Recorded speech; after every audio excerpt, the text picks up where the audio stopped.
Entropy's Education. I'm your mentor. A big warm welcome to all of you on this platform. Today we will discuss about the living world of class 11th chapter number 1st of biology. हम लोग आज इस chapter में देखेंगे कि हम लोग एक तरीके से इस चैप्टर को समराइज करेंगे ओवरऑल कि इस चैप्टर में है क्या. सबसे मेन पॉइंट उठता है इस चैप्टर में what is life, what is the characteristic properties of life, how we recognize a body is alive और not. There are 3 major point in this chapter. हम लोग ये 3 पॉइंट इस चैप्टर के इंट्रो में स्टार्टिंग में कवर करेंगे. That what is life, what is the characteristic properties of life, how we recognize a body is alive or not. ये 3 point हम लोगों के बेसिक पॉइंट रहेंगे इस चैप्टर की स्टार्टिंग में. तो सबसे मेन पॉइंट हम लोगों का क्या होता है, व्हाट इज लाइफ.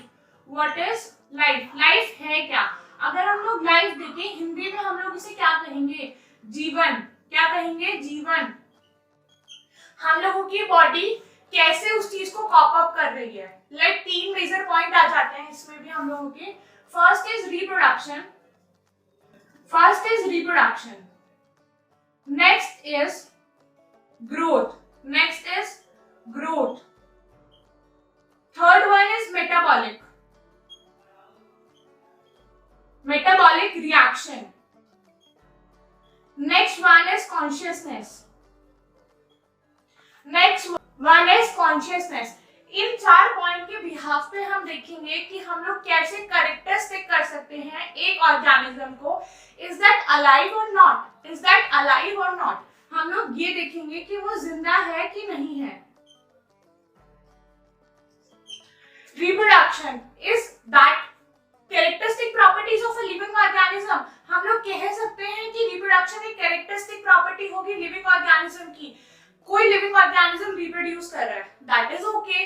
बट अगर हम लोग देखें कि एक बॉडी जस्ट हम लोग ने उसे ब्रेक डाउन किया और वो 2 हिस्सों में टूट गई, that is also a reproduction. Reproduction is 1 से 2 पार्ट बन गए.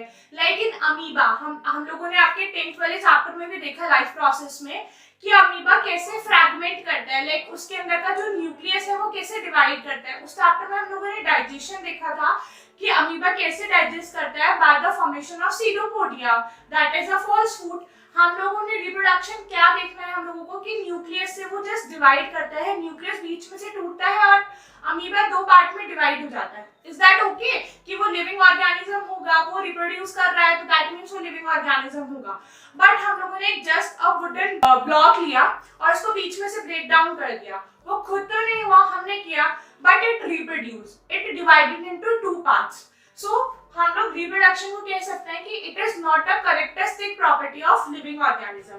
सो सबसे पहला इस पे हम लोगों का क्रॉस हो गया that reproduction is not a characteristic property of a living organism. Living organism भी रिप्रोड्यूस कर सकता है और नॉन लिविंग ऑर्गेनिज्म भी रिप्रोड्यूस कर सकता है.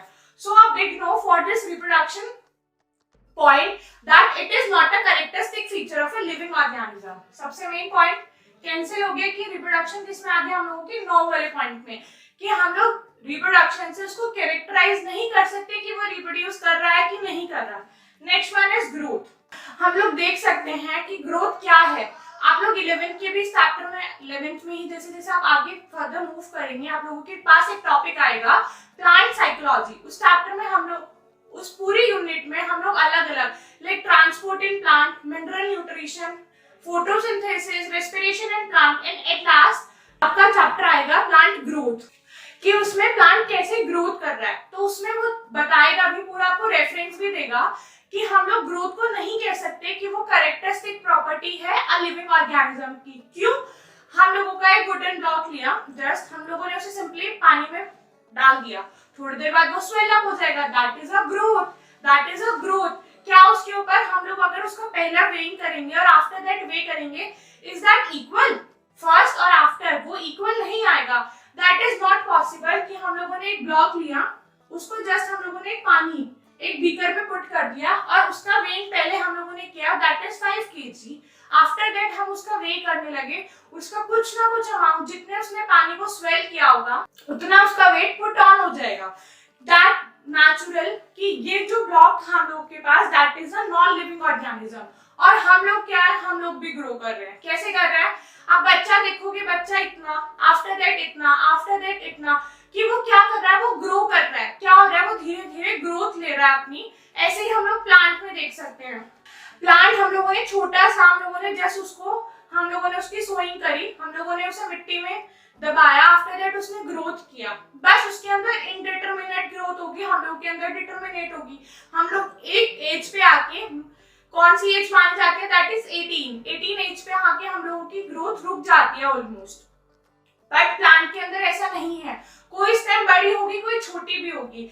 ये भी काम, अगर हम लोगों का एक हाथ बड़ा हो गया और एक हाथ छोटा हो गया, हम लोग कैसे दिखेंगे, कितने गंदे दिखेंगे, हम लोग खुद एज्यूम भी नहीं कर सकते। पर प्लांट में क्या है, एक स्टेम बड़ा हो गया, एक स्टेम छोटा हो गया, that is not a big issue. हम लोग सोचेंगे नॉर्मल है यार, अगर हम लोगों की बॉडी भी शुरू से ऐसे ही होता है तो हम लोग सोचते that is normal, okay that is. But हम लोग क्या देख रहे हैं कि ग्रोथ इसके अंदर भी हुई, हम लोगों के अंदर भी हुई, प्लांट के अंदर भी हुई। तो हम लोग ग्रोथ को भी क्या कहेंगे, that is not a living property of, living characteristic property. हम लोग नहीं डिटरमाइन कर सकते ग्रोथ के बिहाफ पे कि दैट ऑर्गेनिज्म इज अलाइव और नॉट। तो ये भी हम लोगों का किस में आ गया, नॉट वाले प्रॉपर्टीज में आ गया। So reproduction and growth are not the characteristic property of a living organism. Through both of these, we are not able to determine कि हम लोगों का जो organism है that is alive or not, कि वो जिंदा है कि नहीं है, हम लोग नहीं determine कर सकते through these points, reproduction and other is growth. Third हम लोगों का आ जाता है metabolic reaction. इसमें भी हम लोग देखेंगे 2 पॉइंट होते हैं एनसीईआरटी के अकॉर्डिंग। तब हम लोग कल एनसीईआरटी डिस्कस करेंगे, हम लोग कल एनसीईआरटी का ईच एंड एवरी लाइन पढ़ने वाले हैं। उसमें हम लोग देखेंगे कि एक टर्म आएगा मेटाबॉलिक, एक आएगा metabolic reaction. Reaction that is cellular body के अंदर चल रही होती है, लाइक मैंने कुछ खाया, मेरे स्टमक के अंदर रिएक्शन करी, that is the metabolic reaction. और जो मेटाबॉलिज्म है वो क्या है, हम लोगों की बॉडी में जो एक्टिविटीज हो रही है। Major difference between these two terms, metabolic और metabolic reactions। एक metabolism है, that is the process, और metabolic reaction जो किसी चीज के अंदर हो रही है। So हम लोग कह सकते हैं कि ये एक characteristic property है living organism की। क्यों और कैसे? सबसे मेन पॉइंट हम लोगों का हो जाता है why it is a characteristic property of a living organism। एक ऑर्गेनिज्म डेड पड़ा है, आपने उसको कुछ फीड करा दिया, लाइक मेरे पास एक डेड बॉडी है, मैंने उसको खाना खिला दिया थ्रू ग्लूकोज, मैंने उसको ग्लूकोज चढ़ा दिया इनडायरेक्टली वे में, क्या उसकी बॉडी उसको अंदर आके डाइजेस्ट करेगी?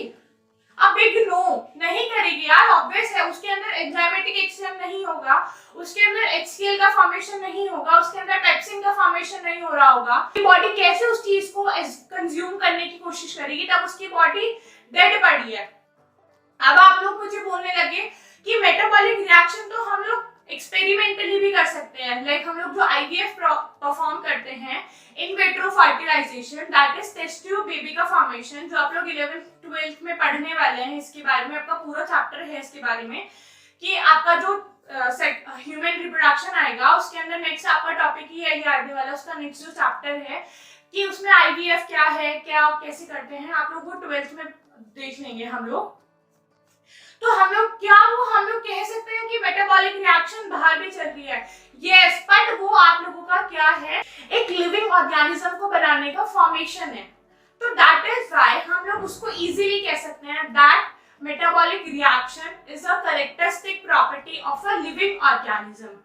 हम लोग कहने लगे कि एक कोमा पेशेंट है, दैट इज अलाइव, हम लोगों को पता है वो सांस ले रहा है, भले वो मशीनरी के थ्रू अपनी ऑक्सीजन को कंज्यूम कर रहा है, वो कैसे भी कर रहा है, but he is alive until उसका ब्रेन जो है डेड नहीं हो जाता, वो ऑक्सीजन को कंज्यूम करना छोड़ देता है, अंटिल ही इज अलाइव। तो हम लोग कह सकते हैं कि उसके अंदर मेटाबॉलिक रिएक्शन चल रही होगी, यस यार, उसके अंदर ऑब्वियस है कि मेटाबॉलिक रिएक्शन चल रही होगी। हम लोग उसको खाना दे रहे हैं थ्रू ग्लूकोज, हम लोग उसको ड्रिप चढ़ा रहे हैं ग्लूकोज का, और उसकी बॉडी उस चीज को कंज्यूम कर रही है। तो यार ऑब्वियस है कि वो मेटाबॉलिक रिएक्शन के थ्रू अपने आप को परफॉर्म कर रहा है, अपनी एक्टिविटीज को शो कर रहा है that he is alive. Next day same आ जाता है हमको कॉन्शियसनेस। सेम हम लोग इस एग्जांपल में भी, इस पॉइंट पे भी हम सेम एग्जांपल लेते हैं, कोमा पेशेंट, एक पेशेंट जो कोमा में पड़ा है। कॉन्शियसनेस मैं आपको स्टार्टिंग में बता देती हूँ, yes it is a characteristic property of a living organism.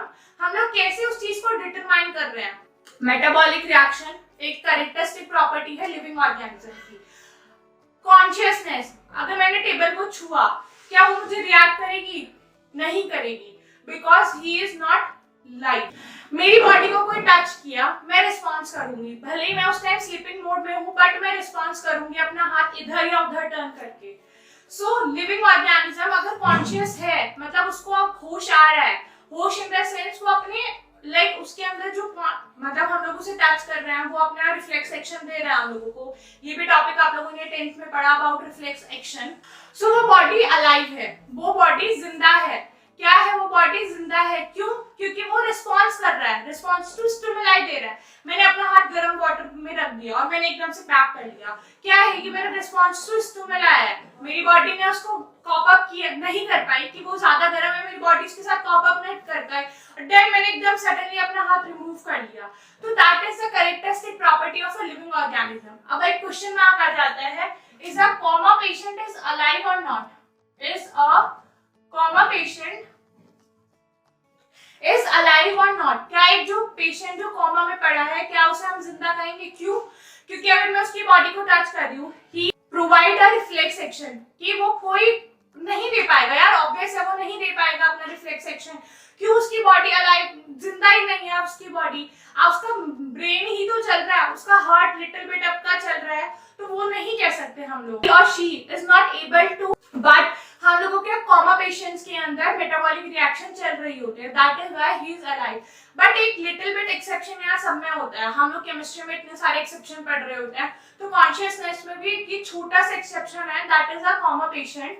इसीलिए यहाँ पर ये हम लोगों का प्रॉपर्टी है लिविंग ऑर्गेनिज्म की। क्या प्रॉपर्टी है लिविंग ऑर्गेनिज्म की? Consciousness. Reproduction and growth are not a characteristic property of a living organism, but metabolic reaction or consciousness, they both are the property of a living organism. Consciousness का मैंने आपको एक exception बता दिया, that is a coma patient. जो patient coma में पड़ा है, वो conscious की प्रॉपर्टी को नहीं दिखा पाता। लाइक मैं उसकी बॉडी को टच करूंगी, he or she will not able to move his hand, और क्या होगा? बट उसके अंदर मेटाबॉलिक रिएक्शन चल रही है, दैट इज व्हाई ही और शी इज अलाइव। सो आज हम लोगों का मेन यही है कि हम लोगों ने इस चैप्टर का क्या देखा कि व्हाट इज लाइफ, लाइफ क्या है, लाइफ की कैरेक्टरिस्टिक प्रॉपर्टीज क्या क्या हैं, reproduction, growth, metabolic reaction and consciousness. Out of these two properties are not a characteristic properties, while other two are the characteristic property of a living organism. These two are growth and reproduction are not a characteristic property of a living organism, while the metabolic reaction and a consciousness is a characteristic properties of a living organism. So thank you. और आज हम लोगों का, अगर आपको ये videos पसंद आई है, please like, share, comment on this video, press the bell icon.